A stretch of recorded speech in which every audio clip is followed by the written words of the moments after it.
I stopped at the gas station just for a minute to grab a coffee and fill the tank. It was an ordinary evening. Smell of gasoline, neon lights flickering. And then she appeared in an expensive coat, high heels, carrying that unmistakable aura of power. I had seen her face somewhere in magazines or the news, but I never expected to meet her here. Isabella, the CEO of a major company. She walked up to the pump and I couldn't resist joking. "Is this your chain?" I expected a sharp look, maybe a polite smile, but she stopped, narrowed her eyes and leaned closer. Her whisper slipped through the noise of cars. "Maybe you're mine already." My breath caught. That wasn't just a line. It was an invitation. Forbidden, dangerous, the kind that makes your heart pound in your throat.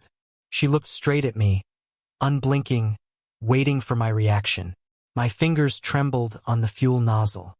My joke had turned into something else entirely. I barely managed to say, "You're joking, right? Think for yourself." She smiled at the corner of her lips. "Do people joke like that?" She stepped closer, close enough for me to catch her perfume.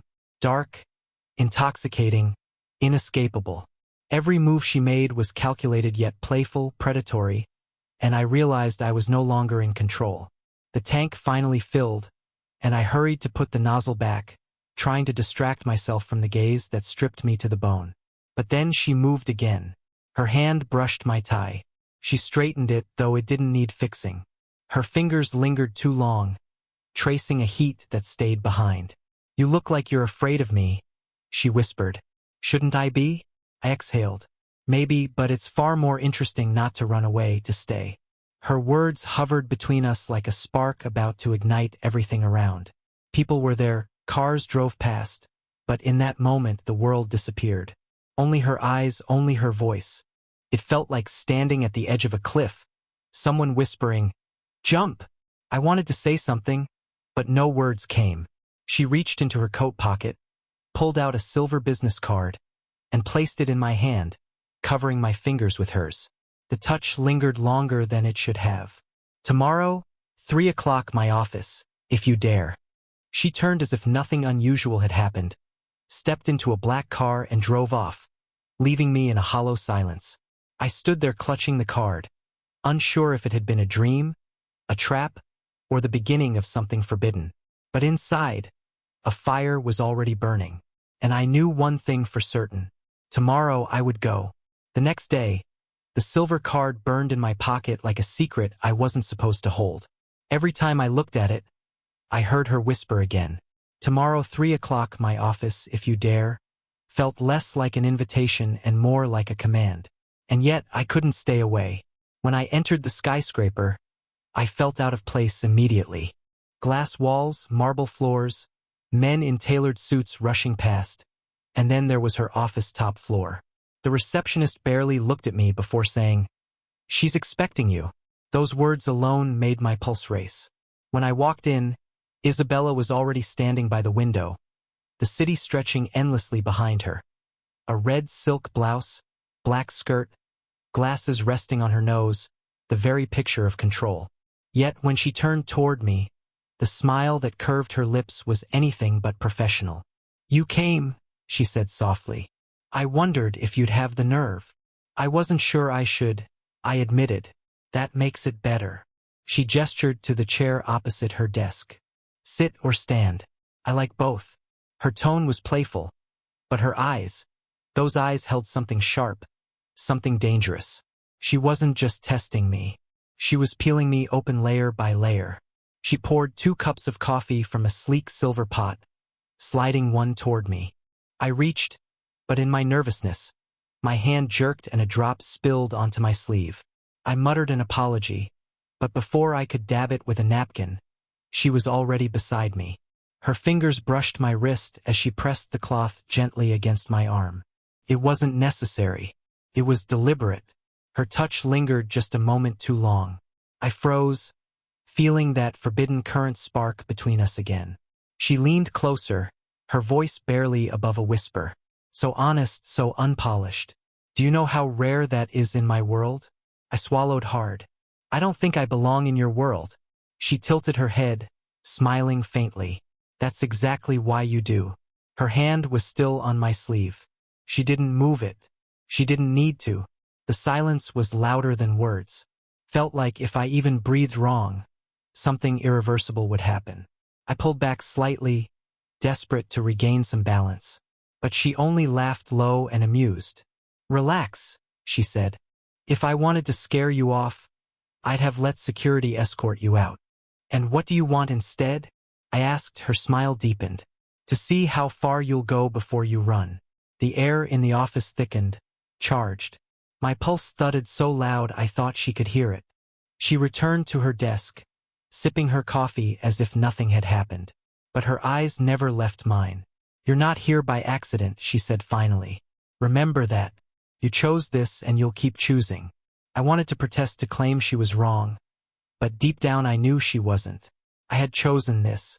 I had stepped into her office knowing it would change everything. Then she leaned forward, elbows on the desk, her voice dropping to a near whisper again. "You're too honest for this world, Nathan. Too raw. People like you either get broken or rewritten. Which will it be?" The question hit me like a blow. I couldn't answer. My throat locked. And then before I could even think, she slid a small card across the desk. Not her business card this time, but an access key. Her fingers rested on it, waiting for me to take it. Friday. After hours, my office again. No witnesses. Her eyes locked onto mine, burning with a challenge that felt both terrifying and irresistible. I reached for the card. Our fingers brushed, and that single touch felt louder than any confession. She smiled slowly, triumphantly. "Good. Let's see how far you're willing to fall." By Friday, I told myself I wouldn't go. I told myself she was dangerous, that the fire in her eyes would burn me alive if I got too close. And yet, when the sun dipped, I found myself standing outside the tower, the silver access card heavy in my pocket. Couldn't resist. But it wasn't her office she brought me to. The moment I stepped through the glass doors, Isabella appeared in a black coat, hair pinned back, and whispered, "Not here. Come with me." Before I could reply, her hand brushed my arm, light, fleeting, but impossible to ignore, and she guided me outside to where a sleek car waited at the curb. I slid into the passenger seat. The city lights blurred as we pulled away, the hum of the engine filling the silence. She didn't speak at first, just drove with a calm focus, her profile sharp against the neon glow. Every so often, her eyes flicked to me in the rearview mirror, and each glance felt like a spark, daring me not to look away. Finally, she said, "You're wondering why I brought you." "More like where you're taking me," I replied. Her lips curved. "Both answers are the same. You'll see soon enough." Her words hung in the air, thick with promise. The silence between us was louder than the music playing faintly on the radio. I shifted in my seat, my pulse racing. It felt like every red light, every turn in the road was just building towards something inevitable. After half an hour, we pulled into a quiet roadside cafe. Empty, dimly lit, almost forgotten by the world. She led the way inside, choosing a corner booth where no one could overhear us. She didn't order food, only dessert. A single slice of cake arrived, glossy with chocolate. 2 forks sat down. She pushed one toward me. "Share it with me." I tried to laugh it off. "Are we really doing this?" Her gaze sharpened. "Do you always run from simple things? Or are you afraid of what they might mean?" I picked up the fork. My hand trembled slightly as I cut a piece. She leaned forward, watching me intently, her chin resting on her hand. When she reached for the plate, her fingers brushed mine. It was nothing, and yet everything. That tiny contact shot through me like electricity. "Careful," she whispered. "You'll make me think you're already mine." I forced myself to take a bite, trying to steady my breath. She did the same, eyes never leaving me. Every movement of her lips, every pause felt deliberate, like she knew exactly how close to the edge she was pushing me. Finally, she leaned back, her smile fading into something more serious. "You don't belong in my world," she said softly. "But that's why I want you here, because you remind me what's real." I swallowed hard, unsure if I could even respond. She tilted her head, studying me as though she could read every thought I was trying to hide. "Don't mistake this for a game," she murmured. "I don't play games. I choose. And right now, I'm choosing you." The words dropped like stones into the silence. My chest tightened. Part of me wanted to get up and run to escape before it went too far. But another part, the part that couldn't stop remembering her touch. Her eyes, her whisper wanted to stay. She must have seen it in my face because her expression softened, almost tender.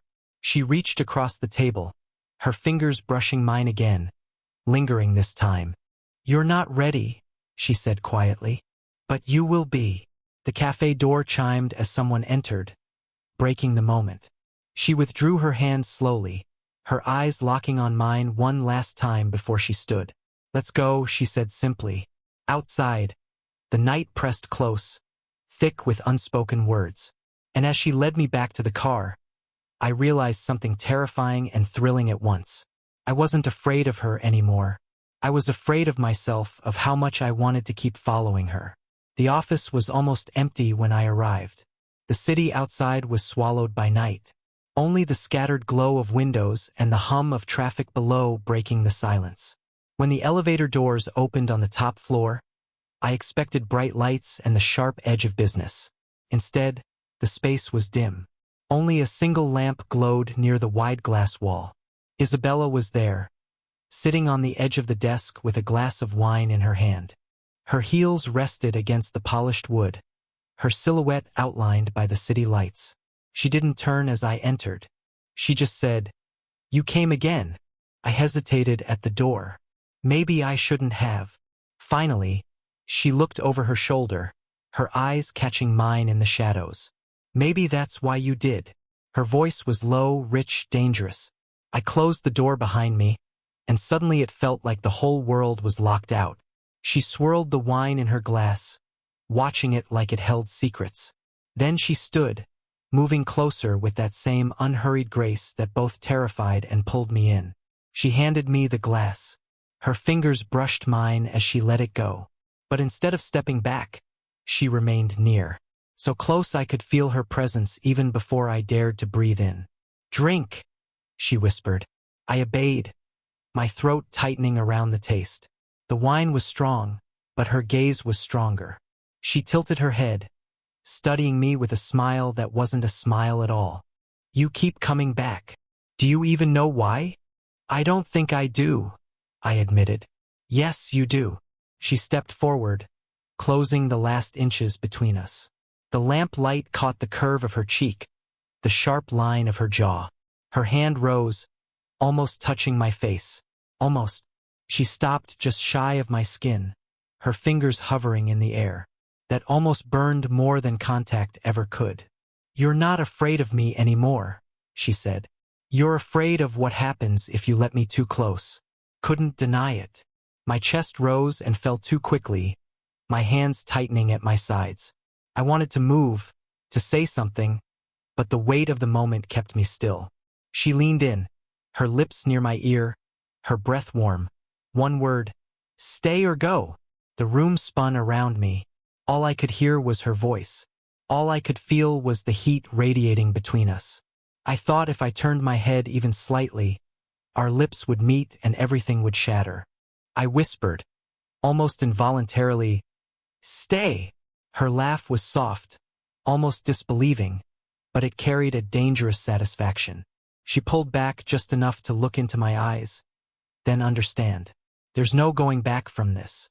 Her hand finally touched my cheek, feather light, then slid down to rest against my jaw. The contact was fleeting, but it burned like fire. She withdrew suddenly, turning away to the window, leaving me reeling. "You think you're choosing me?" she said quietly. "But maybe I'm the one choosing you." I stood frozen, the glass of wine still in my hand, the city stretching endlessly behind her. When she faced me again, her expression was unreadable. A mix of power and something softer she refused to name. "You're already too deep," she whispered, "and you don't even know it." The silence that followed was unbearable. And yet I couldn't move. Not closer, not away. It was almost poetic that she asked me to meet her at the gas station where it all began. Same flickering neon lights, same hum of cars rushing past. Only this time, the air felt heavier, charged with everything unsaid between us. Isabella was already there when I arrived, leaning against her black car like the place belonged to her. The red silk blouse caught the glow of the overhead lights, her hair falling loose around her shoulders. For a moment, I just stood there, struck by the surreal weight of it all. "You're late," she said with a faint smile. "Or maybe you're just early," I replied. Her eyes narrowed, but there was warmth in them, too. She stepped closer, the click of her heels echoing across the pavement. Each step made my pulse quicken. When she stopped in front of me, she was close enough that I could feel the heat radiating from her. "You followed me this far," she said softly. "But do you know what that means?" I swallowed hard. "That I'm in too deep." Her lips curved deeper than you realize. For a moment, the world shrank to just us. The sharp smell of gasoline, the hum of fluorescent lights, her perfume wrapping around me. She raised a hand and brushed a piece of dust, or maybe nothing at all, from my shoulder. Her fingers lingered, sliding down my arm slowly, deliberately until they found my wrist. The touch was light, but it felt like a brand. "You think you're choosing me," she whispered. "But it's not like that. I don't get chosen. I decide. And I've already decided." The words struck deep. I should have pulled away, should have said something to break the tension. But I didn't, couldn't. I was trapped in her gaze, the dangerous gravity of it pulling me closer and closer. She leaned in, her lips hovering near my ear. "The question is, are you brave enough to let me keep you?"